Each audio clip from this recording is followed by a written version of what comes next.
Business is really warfare, but it's the activity of life itself. You say, well, business means I need to open up a business. Okay, yeah, that's right. But real activity of life has to deal with all the essentials of life that we must provide for ourselves, our families, our future. I have something in my pocket that, gee, where is it? Oh, yeah. I have a gold coin.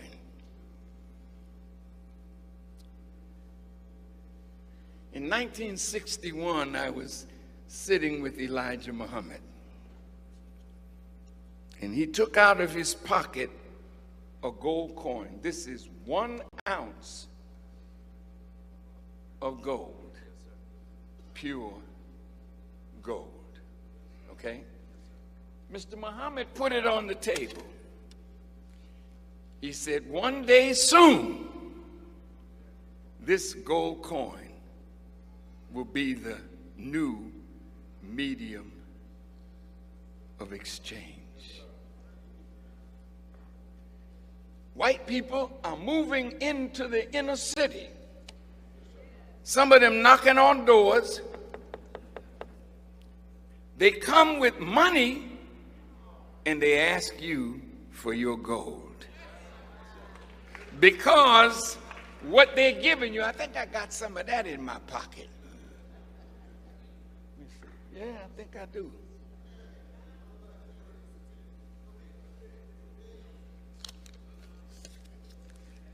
Now this is paper. This is not real money.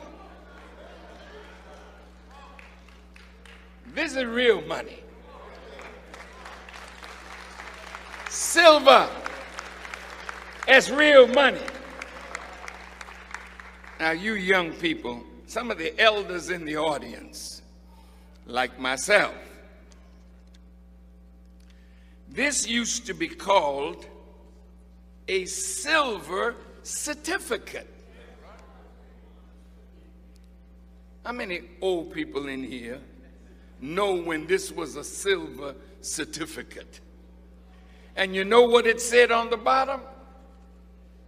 Pay to the bearer on demand $50 in silver, the real money.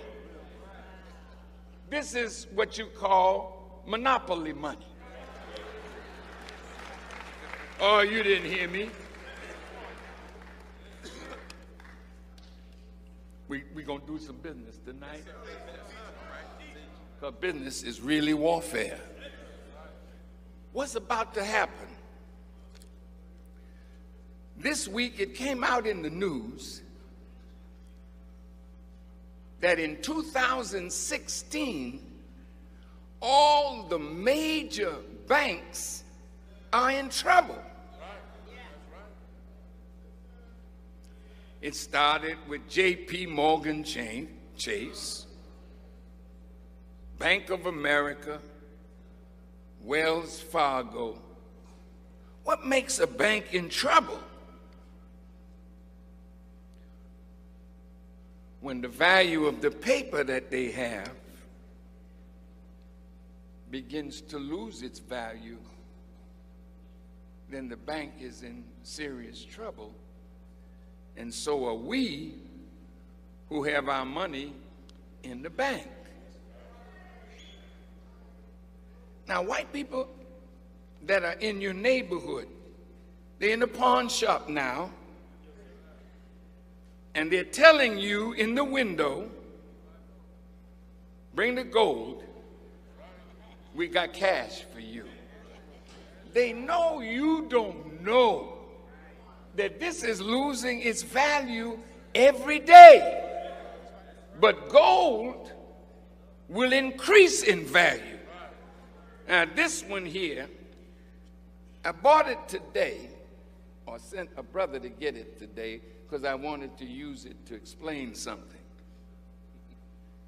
1 ounce of gold, this little piece right here, is 12.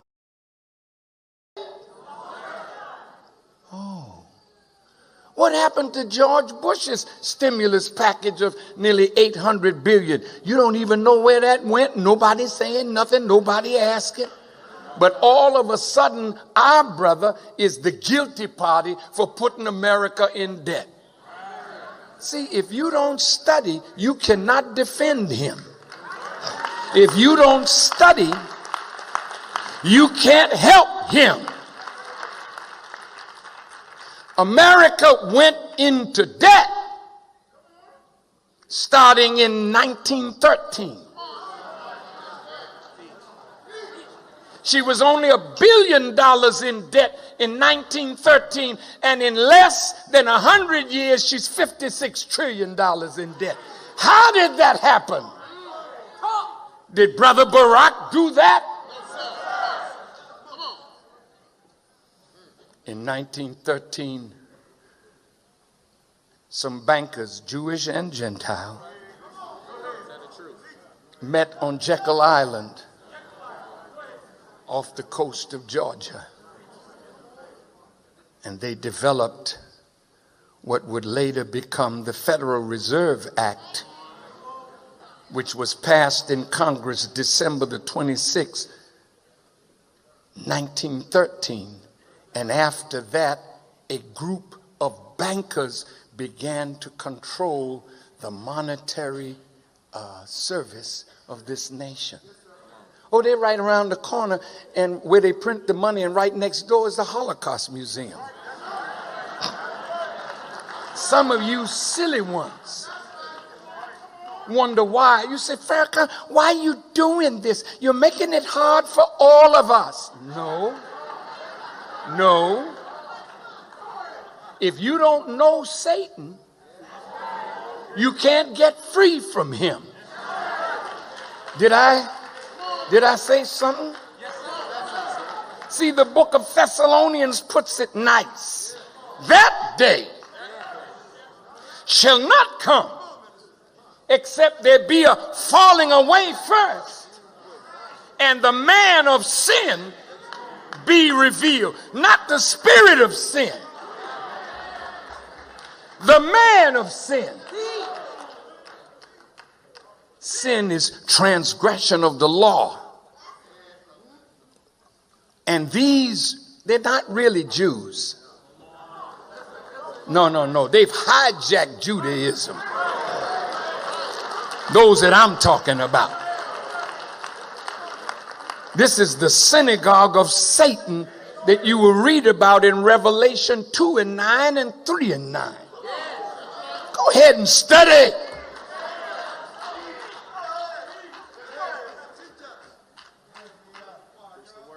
They print your money. Used to be a time when we could go to the bank and pull out a $50 bill. I happen to have one.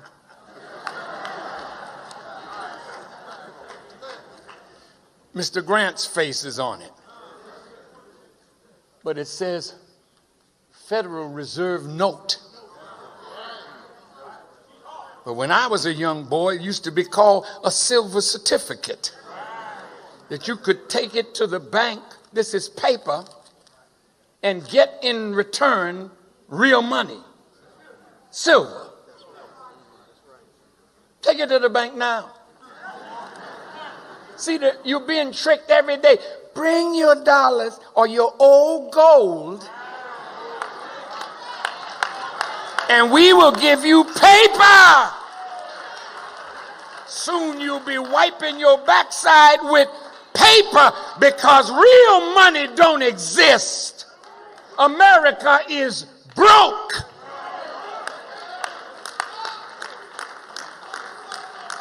She's broke. And today, in 2013, we are in December of this year, 100 years since the creation of the Federal Reserve Bank and the Internal Revenue Service and the ADL, the Anti-Defamation League. And since then, America's debt has gone from $2 billion to more than $16.4 trillion.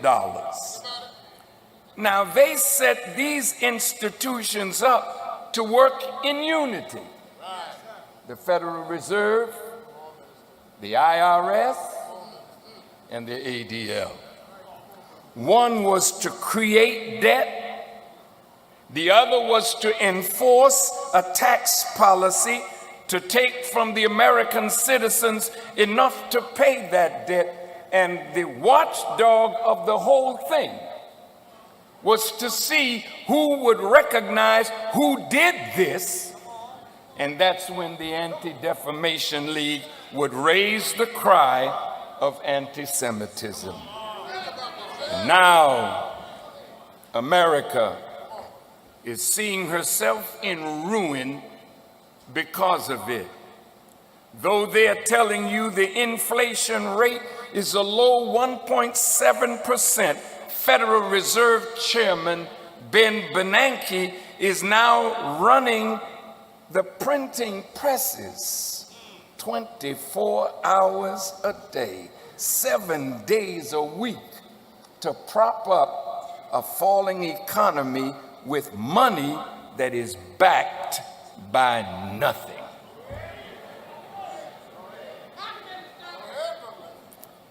The money that they are printing has no value. It's phony money, fiat money. Every month, the Federal Reserve is flooding the monetary system with $85 billion in fiat or phony money. It is valueless paper that makes whatever wages we earn lose its value. They can pacify us with the talk of recovery, but your bill for milk, for bread, for oil, for gasoline, for cereal, for butter, for transportation, for the essential goods that make life livable for the American people, those prices are skyrocketing. Yet your wages are not keeping pace. You're making $7 and a few pennies hourly wage. Well, now we have 29 states under severe drought, ruining crops and livestock with one major storm after another, and all the calamities that are happening. This only adds to the pressure on an economy that is already on life support. Now the people are being taxed to pay for this, but the debt is so far beyond what little the people have that they can never pay it down. And to tax the people further would deprive them more of the essentials of life, which they are barely getting now. The fact is that we are now facing the grim reality that everything that the Honorable Elijah Muhammad predicted has now come to pass. I would like to see at least 100 millionaires among the Muslims in Chicago. If you're rich, I'm rich.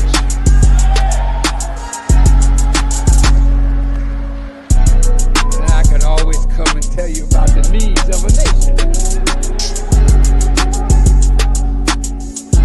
But if you poor and we poor, we can't be around here poor. I want to see rich Muslims.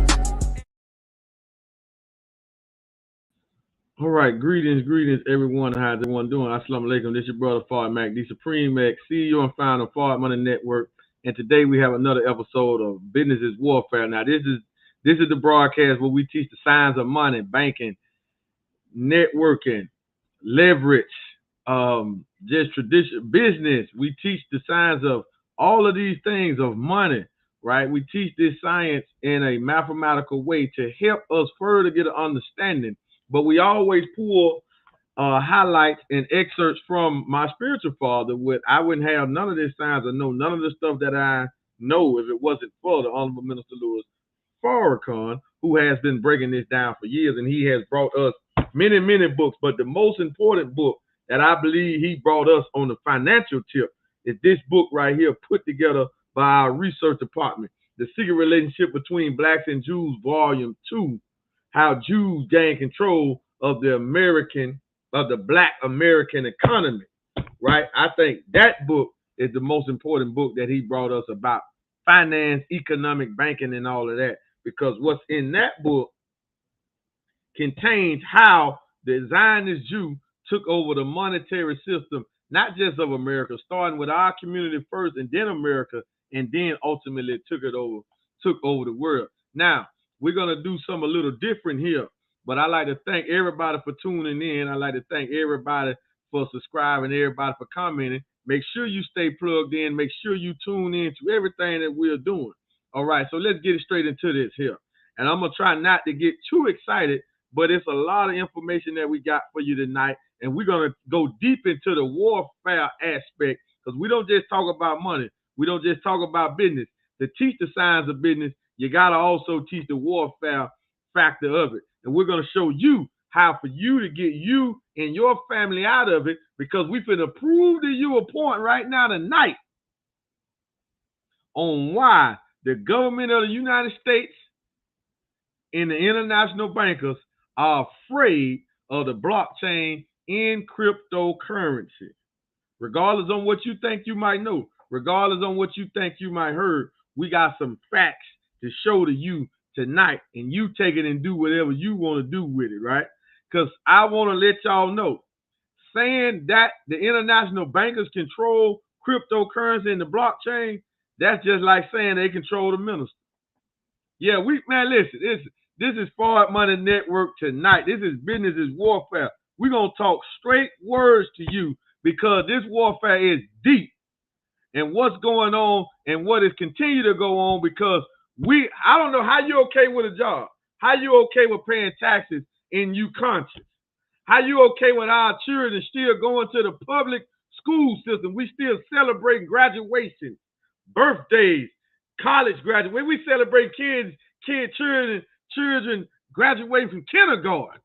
They ain't accomplished nothing. 6 years old, they get through kindergarten, we celebrate that. And we okay with it. Well, going to the public school system kills the children at a young age. That's what the Moshe Muhammad said. He called the public school system a killing field. That's what he said. This ain't what I said. That's what he said, right? Unless you know more than him and know better than him, unless you met with God and was taught the science to all this stuff, right? Did you meet with God, or did the Moshe Muhammad meet with God? And God told him this. But we still run around in 2022 celebrating children graduating from high school, college, elementary school, middle school. And we posting about it. Hey, listen. Allah said he was coming for a foolish people. Hey, listen, don't nobody fit that bill with us. Hey, it don't matter if you Muslim, Christian, Hebrew, it don't matter. Jewish, it don't matter. Right? If you feel like God coming and he coming to save a lost people, hey, the black man and woman in America fit that to the T. Fit that to the T. But listen, we in Forward Money Network, we like to give you some blunt truth, some hard truth. We got to give it to you, because somebody got to give it to you. Somebody got to be willing to, somebody got to be willing to stand up and take the resentment, the hate, the looked at, the lack of support. Somebody got to be willing to do it, right? So I'm a sacrifice when it comes to money. When it comes to us, group economic, standing business, the science of business and warfare and all that, I'm the sacrifice. I'm the sacrifice. All right? Because somebody got to do it. Somebody just got to tell you what is said, what is our way, and what the minister been trying to get us to see. And it took somebody like myself to go through what I went through to be able to withstand and go through it, because the Most Honorable Allah Muhammad also said that when you have somebody for a particular work or a particular position, they are tried thoroughly to see can they hold up under the pressure.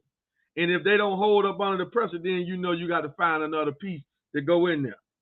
So I've been holding up for this work, even when it started back in the federal prison system back in 2012. If I told y'all some of the trials that I have went through,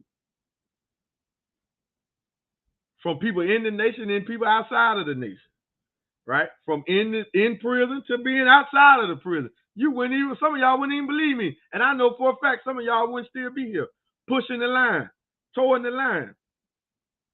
You wouldn't be here. You would turn away. Why? Because I'm not saying it's easy. It's hard not to explode. Trying to have patience. Trying to trust in Allah that He's going to see me all the way through this. And this is what I was commissioned and why I went through what I went through, to be the man, to help the man. I'm not the man, right? I am a man. But I'm here to help the man of the hour wake us up on economics. Yeah, I'm him, but I'm helping him. All right? Because why? I'm not, some of y'all look at network marketing, MLMs as taboo. But we don't have no problem with somebody being a real estate agent. What do real estate agents sell? Can somebody type in the comment, if you're a real estate agent, I'm not talking down on you, if that's what you do, but what do you sell? What is your product? Somebody type it in the comment section. Somebody, come on now, come on. Where y'all at? Team Ford, y'all on here? Come on now. Let's interact tonight. We got a great topic tonight. So I'm just saying, we look down on network marketing and MLMs, but somebody tell me, what is the product of a real estate agent or realtor, as we call it? What is their product? So I'm going to say a home, right? You can say that. Houses, home, right?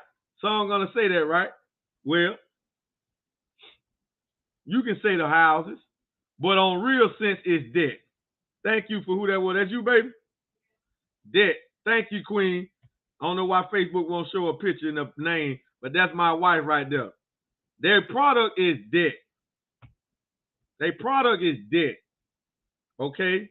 Mask on the homes and houses. All right? But who owns the debt? Or who owns the houses? The international bankers. When you go get a loan, a mortgage loan, who you get it from? You get it from the bankers themselves. JP Morgan, Wells Fargo, Black Bank, PNC Bank, Regions Bank. This is where you get the loan from, right? So who is the realtors marketing for? So they in the MLM structure. But it's skies under helping people get a home. But in 2008, as we got the book right here to prove this, where my book at? 2008, hold up. Where my book at, baby? How white folk got so rich. Where that book at? It should be in his drawer. But anyway, dang, we got moved. How white folk got so rich. It shouldn't be over there. It should be up here. Huh? No, I put it in the drawer. It's over here somewhere. But how white folk got so rich, though. In 2008, when America went through the last Great Recession, how many of our people helped people get those loans and got their commission, and then that black family had to go back and stay with a relative or sleep in their car or something? Talk to me. But we look at network marketing as something wrong with network marketing. See, that means it's some inside of us, when it comes to money, come to business, something ain't clicking. If we don't see real estate as being a problem, if we don't see credit and debt as being a problem, how many people got credit businesses? And I ain't downplaying your business. I'm just we just gonna deal with some logic. Remember, this business is warfare. Warfare is business.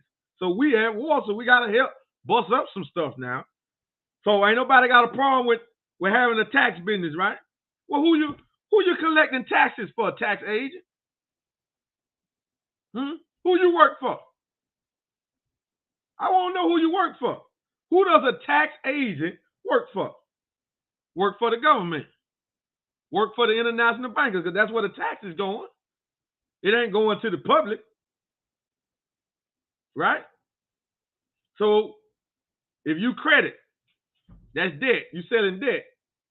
Who you work for? That's an MLM. Multi-level marketing. Sky's under you starting your own business. I got a credit business. I got a credit union. I got a tax business, right? I mean, just come on, man. But we okay with that. But somebody get in a business that got a product where they can get customers and distributors, you call that a scam. Right? You call that a scam. So we got to understand that this business is warfare. This is serious. Now, this is Smart Money Network. We're going to give you the science to it. We're going to give it to you raw and uncut, and we got clips from the minister for days to back up everything we say, because that's where it comes from. Huh? You got life insurance. You promote life insurance. What you selling? What's your product? What's your product? Debt. If something happened to you, we're going to give you this. Something that's not even there. Huh? We're going to guarantee you this. Right? But how many life insurance policies then went downhill where people then died and they ain't getting nothing? Huh? One of our brother Hashim, that's in Jacksonville, Florida right now. A couple months ago, he posted in his story about a black doctor in Canada trying to get the money for a black family in Canada where the family member died from COVID, and the insurance policy said they didn't cover any COVID death. So the family ain't getting nothing. That's life insurance. All that's a scam. See, the minister been telling us, you ain't never heard the minister told us to go out and get life insurance. Not a believer, not a sympathizer, supporter. You ain't never heard the minister say that publicly or privately, tell us to go and get. Well, if he said it privately, then that's your word against ours. He ain't never said it publicly to go and get no life insurance. But hey, we sell life insurance. But I know life insurance ain't for us. Ain't no economic freedom for our people, for everybody with that. Why? Because I'm an ex-con. Before I got into networking, before I got into crypto, I was barred away from getting a life insurance license. I couldn't get a life insurance license because I'm an ex-con. You don't believe me? Go do the research on it. So it wasn't for me coming out of prison trying to make a decent living. They wouldn't let me sell it. Why is that? I don't know. I guess because it's easy to sell. People dying. People like to be secure. But how many of us like to secure our money? See, we put insurance on our life, insurance on our home, insurance on our children, insurance on our cars, but we don't put no insurance on our labor. None. And that's why the majority of us need life insurance, because we don't understand money. We don't know how to insure our income and our labor. We're going to depend on the government to do it, or we're going to depend on the corporation that we slave for 30, 40 years to do it. And we don't depend on ourselves. The Most Honorable Muhammad left, he ain't leave no will. He ain't had no life insurance policy. You think the minister got a life insurance policy right now? Allah is his life insurance policy. Yeah. So we're going to deal with these hard truths here. We got to bust up this science, right? Because there's too many of us getting pushed away from something that can absolutely free us. So I'm going to say it again, and we're going to get on with the broadcast. For anybody, and this is for our Money Network, we willing to dialogue with anybody or debate. We don't run away from it. Why? Because it's wartime, and this is what we have to do to win a bunch of our people all at one time, then we will do it. Because it's warfare. So instead of us seeing our people keep going down that slave plantation mentality road, well, we will accept the dialogue, we will accept the debate, we will accept the challenge to prove that the Federal Reserve, the international bankers, the international pranksters, gankers, the robbers, the crooks, the bloodsuckers of the poor, don't have no control over the blockchain in majority of the cryptocurrencies that's out there. Now, I'm not saying that they're not trying to get a control, but right now, they don't have it. They do not have it. That's just a fact, right? And when you understand that, so for anybody to come out and say that they do, that's just like how some of our silly people say the minister is bagged by the government because he ain't dead yet. They ain't killed him yet. See that? See that? You know what that say? See, when one of our brothers and sisters that don't understand the reality of God, which is the reality of themselves, say something ignorant like that, you think the government of America with the international bankers want a black man in America to teach you all about yourself and make you a better person inside and out. You think he working with the government? You think the government upholding that? Then you crazy. You insane if you believe that. Right? No messenger, the minister is the messenger in the 21st century of Allah. Allah has never sent the messenger that was with the ruling wicked governments of their time. They always against that. They always teach against that. The minister told us don't take the vaccine way before it was a vaccine to take for COVID. Told us that in the garden in Michigan on the farm. July the 4th of 2020. The quadrillion, right? Ain't that what he said? Don't take it. They hadn't even brought it out yet. Right? Some people took it, some people died, some people didn't. Some of us didn't take it. Told us they were going to threat us with the jobs, threat us with travel. Right? The minister is a guide. Matter of fact, he's not a guide, he's the guide. You feel what I'm saying? He's the guide. The definite article. There's not another guide other than the minister. And nobody can be a helper or a smaller guide for you if they're not following and submitting to his guidance. And the minister has never said anything about cryptocurrency. You think he don't know? Crypto been here since 2009. How many lectures has the minister taught since 2009? And he ain't never mentioned it. Right? Something to think about, right? Yeah, think about it. Now listen. So, don't say what you don't know and what you can't prove and what you just think. Because that's equivalent to somebody telling us, oh, the minister, they killed Malcolm, they killed Martin. If the minister was all of this, they would have been killed him. No, they know the power behind them. They ain't killed the Most Honorable Allah Muhammad. They tried to. But the Most Honorable Allah Muhammad wrote a letter 9 years before the enemy tried to take him out in the hospital. A quiet, silent death. They tried to take him out. The Most Honorable Allah Muhammad wrote a letter to Brother Jabril Muhammad 9 years talking about his escape from a death plot. You talking about a man that was taught by a man that has knowledge and insight that's infinite. You talking about a man that was taught by a man that told us how the first God, the originator of the heavens and the earth, created himself. Ain't nobody came on the scene talking like that. You talking about a man that taught us the best thing to eat, taught us how we could live to be 150, 200 years if we just eat the navy bean. He taught us that.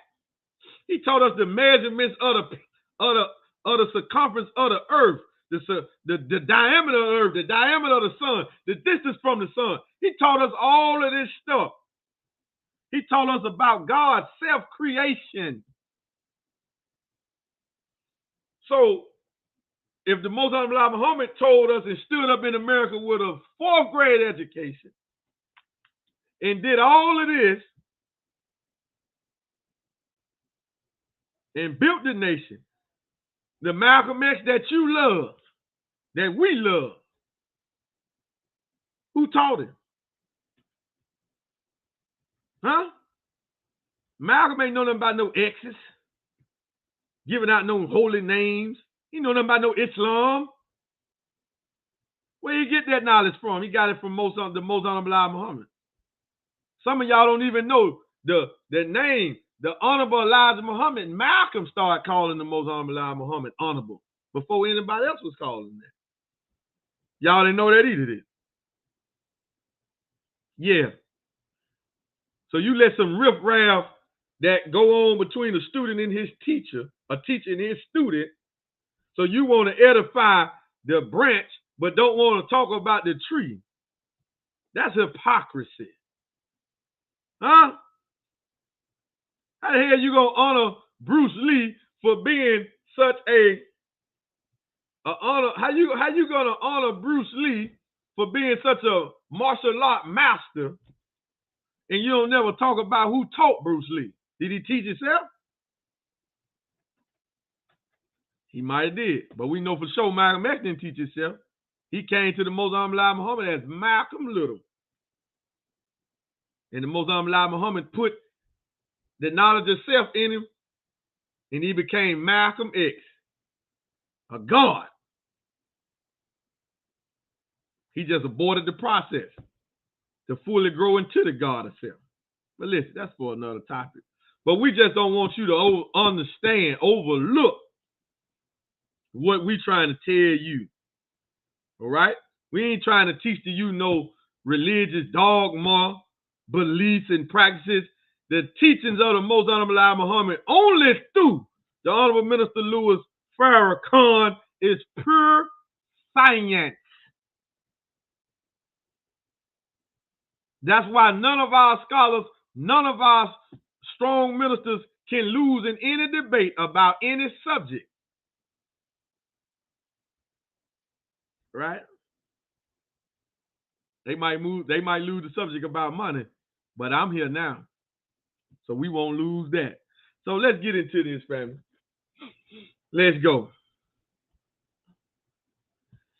All right, so now we got a topic going on right here. This is breaking news. Complaints mount against Chicago's last black bank. Now, we're talking about money. We're talking about banking. So we just wanted to throw this in there for a bonus article. All right, so let's talk about it. This is in Chicago. This was released May the 27th, a couple of days ago. Complaints mount against Chicago's last bank. It's like the Flintstones, meaning they in the old day, they ain't advanced it. Chicago is a small bank situated on a tree-lined street on Chicago's south side.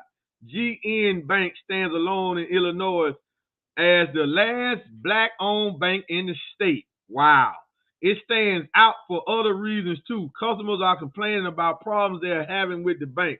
Some even fearing losing their homes because of the bank's Stone Age record-keeping system. Further, the bank is under a federal consent order that noted several deficiencies that need fixed and fast.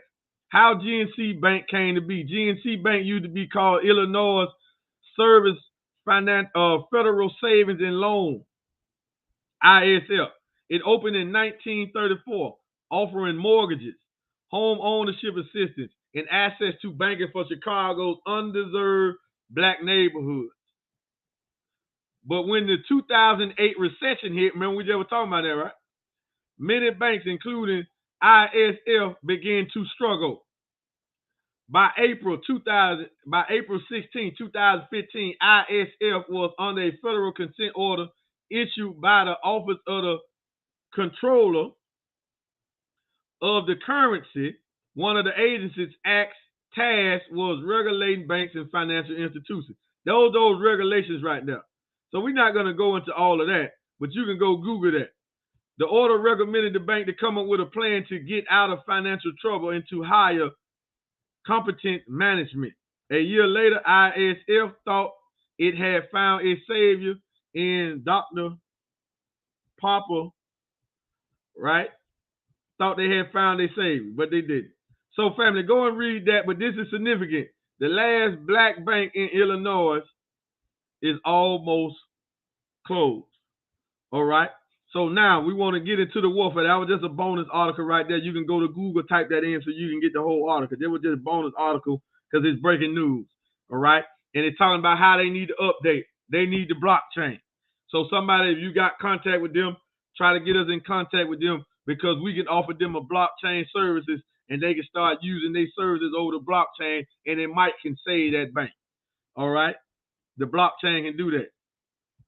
So before we get into that, since we were talking about banking, we want to play a short clip of the minister talking about what the most honorable Muhammad said that he would do with the first million, start a national reserve bank.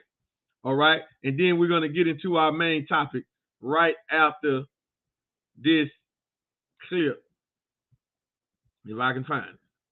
All right, right after this clip, let's talk about it.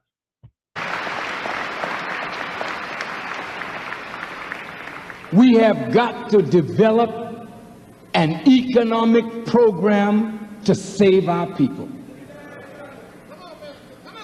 This economic program must not be tied to a people's belief. We can't ask black people, are you Muslim or Christian or Baptist or Methodist or Episcopalian or Church of God in Christ? Are you a Democrat or Republican? You're black and you're catching hell, and we are a family, so we've got to make a program for all or for none at all.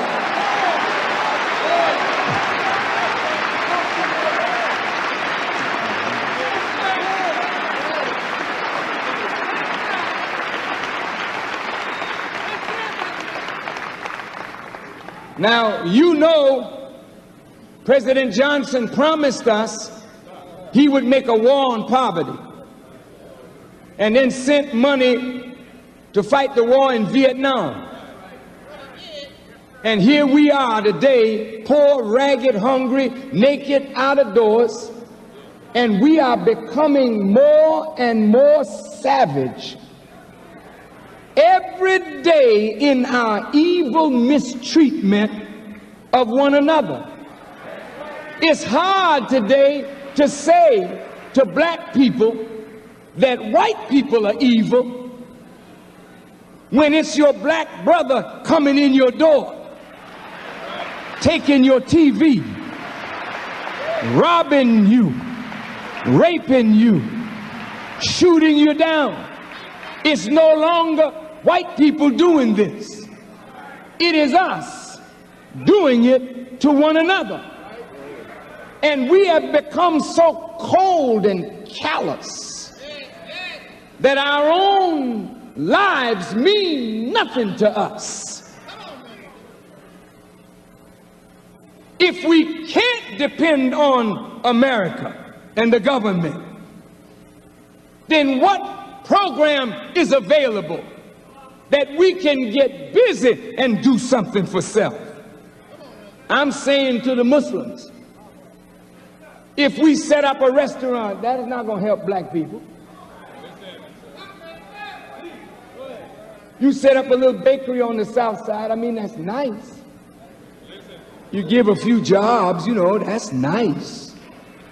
We'll applaud you. And people will say, oh, the Muslims got a restaurant. Oh, the Muslims got a bakery. Oh.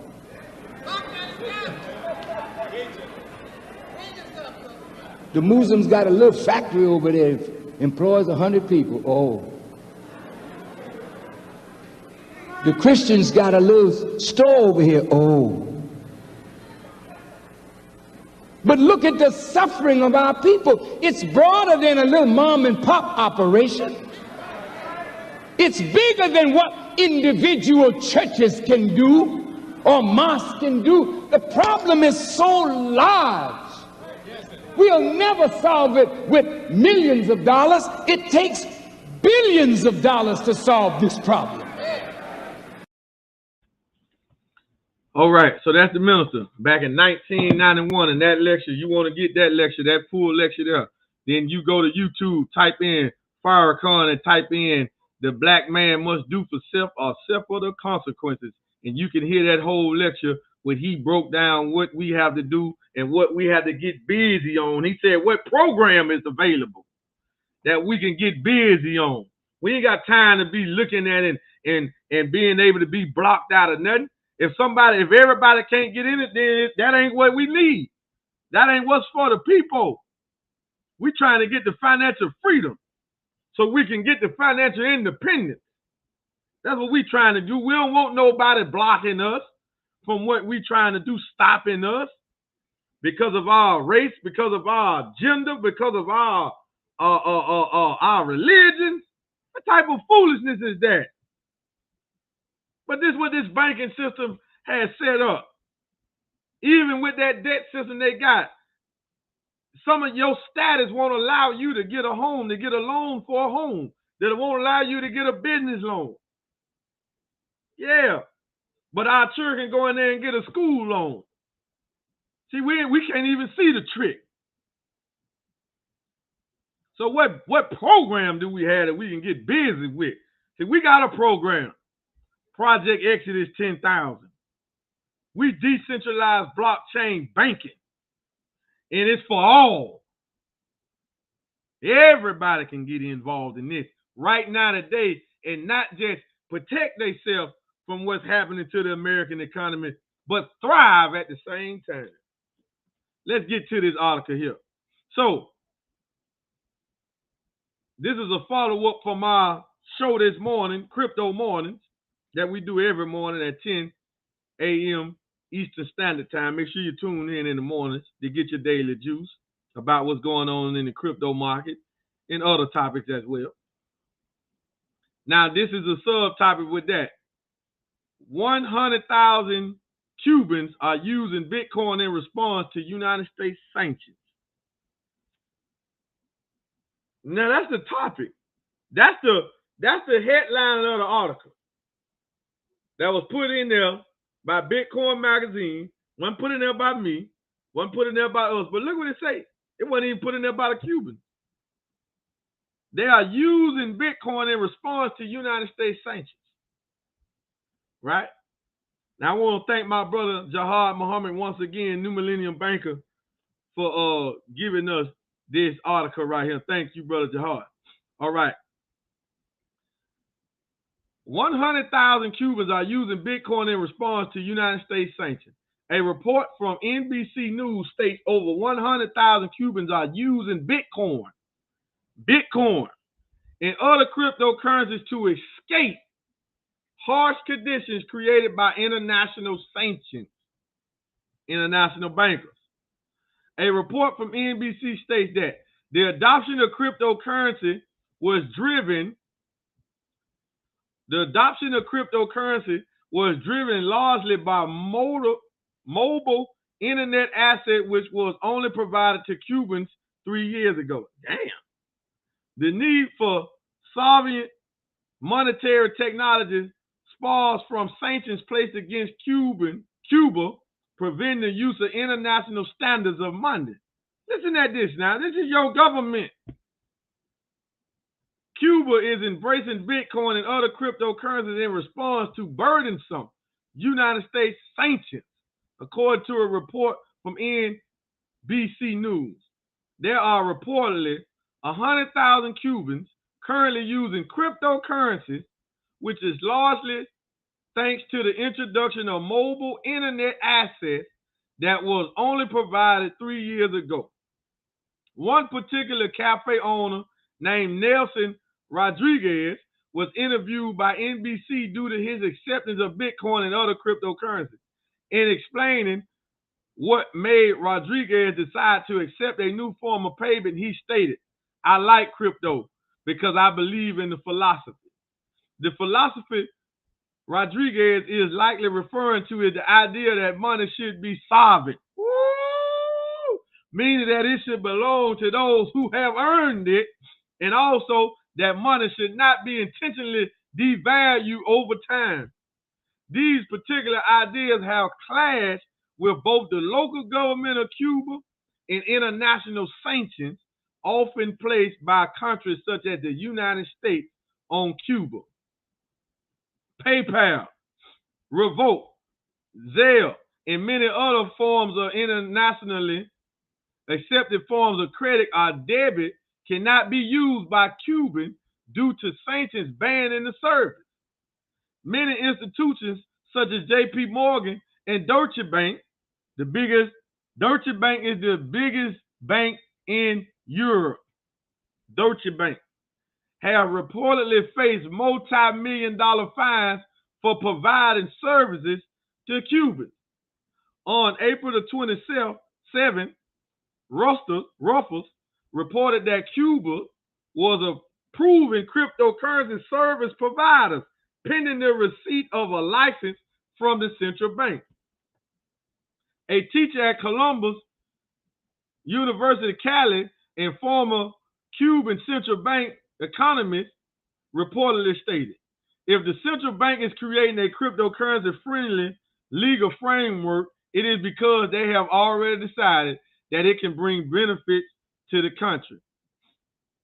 Alex Gladstein, CSO for the Human Rights Foundation, wrote an article discussing many of the challenges the people of Cuba have endured. During the writing of said article, Gladstein interviewed a son of Cuban exiles and the executive director of the Cuban Study Group, Ricardo, to discuss the economic impact of sanctions for the Cuban people. Ricardo referred to the embargo placed on Cuba as the most rigid and expansive sanctions regime towards any society on the planet. Cubans are now taking monetary ownership into their own hands. Why? Because of Bitcoin. We already know about what El Salvador is doing. We already know about the Central Republic of Africa, what they're doing. See, this article here alone is more proof that cryptocurrency is not only just proof of ownership, but it's uncontrolled by the international bankers. Because before the banking system approved the transactions, they are already doing it. So now the central bank is going to see that they're doing it. It's going to try to slide in so they can set up the system for them to use it so they can benefit from the transaction. Not that they can stop it, but they know that Cuba don't have a blockchain. All right? So who do you know in Cuba? Because we got some information that Cuba might need to take a look at. Real talk. So cryptocurrency is not only borderless, but transactions can't be stopped. Cryptocurrency, the blockchain can't be hacked. Yes, crypto exchanges can be hacked. Crypto wallets, that's not the blockchain. Don't get it confused. Cryptocurrencies operate over the blockchain. They verify transactions.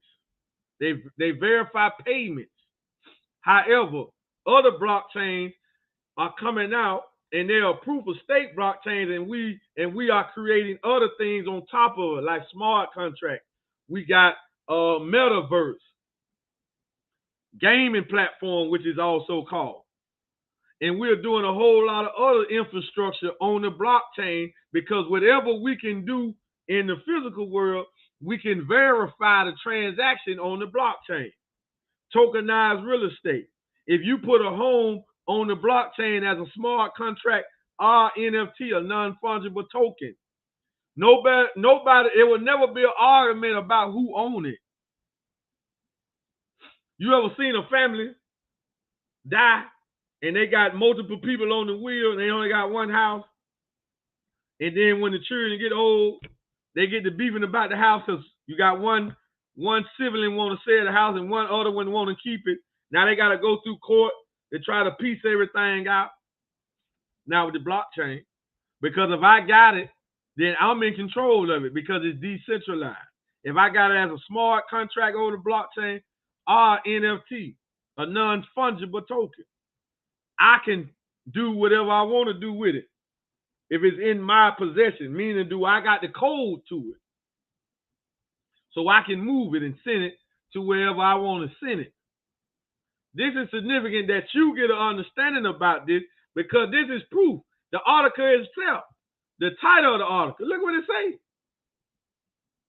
The title of the article, look what it says. 100,000 Cubans are using Bitcoin in response to United States sanctions because it's not undermining the banking system. The banking system has undermined us. So it's just something that now is out here that we can use to get out of their control, and they can't stop the transactions. This is deep. This is deep. But this is more proof on why everybody should have cryptocurrency. Cryptocurrency is an independent currency that's not dependent on no government, that's not dependent on no central bank. See, the dollar is dependent on the government. The Federal Reserve, they control that. That's why the minister call it monopoly money. Go look up the word monopoly.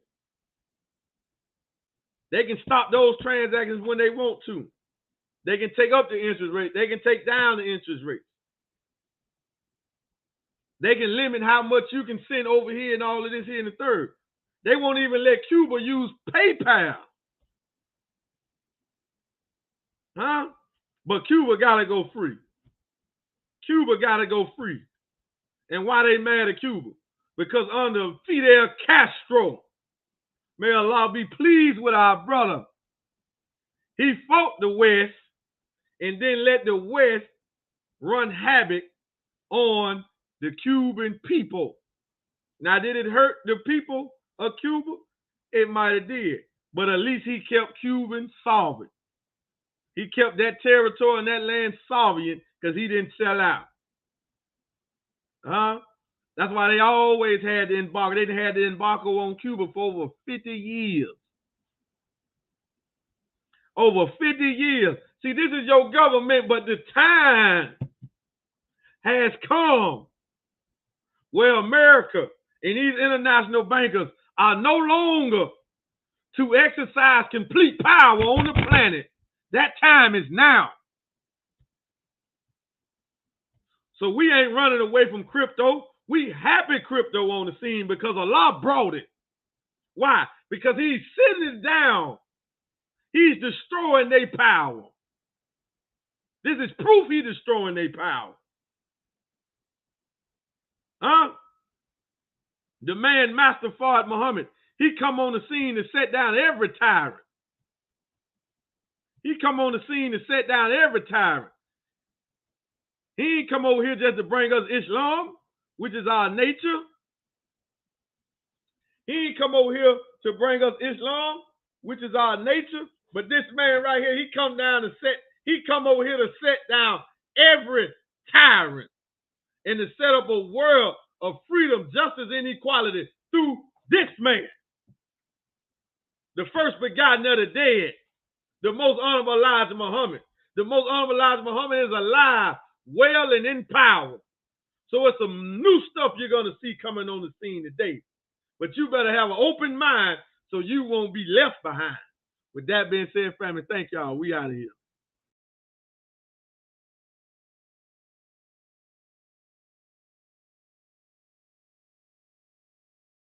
Satisfied until we have the college level on the University of Islam. And if you help me by doing what you can in the economic field, Muslims, you shouldn't be around here looking to white people to give you a job. Go look in Message to the Black Man and the Economic Blueprint. And if there are 4 of you, 6 of you, 8 of you together, pool your resources, go into business and set up business all over the south and west side of Chicago.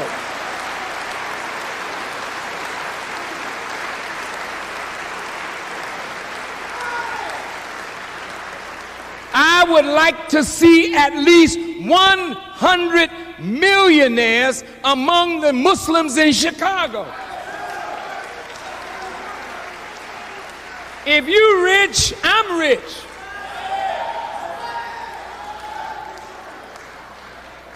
And I can always come and tell you about the needs of a nation.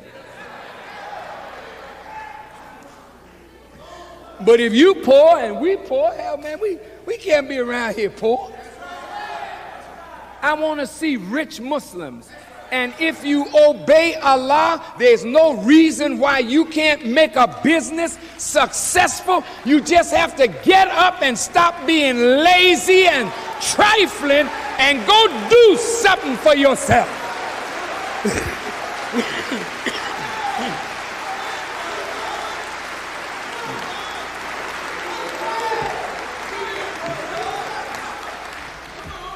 So we're going to put together a trade delegation of Muslims and, well, everybody's a Muslim. But there are those who have not confessed Islam, but they are brilliant in business. We made promises to governments, and we're going to fulfill our promise. There's all kinds of investment opportunities. Diamonds, gold, uranium, oil. I mean, you name it, Africa is open. And the Europeans are coming in with money and they're taking Africa. Well, why can't we go? They're ready to sell gold mines to us. They're ready for us to develop gold. Well, where's Michael Jackson? Where's Shaq O'Neal? Where? We need to pull our moneyed people together and let's do some business now, because we can't build a nation on the charity of the believer. We can only build a nation on a strong economic foundation that's built on business, agriculture, agribusiness. Yes, sir.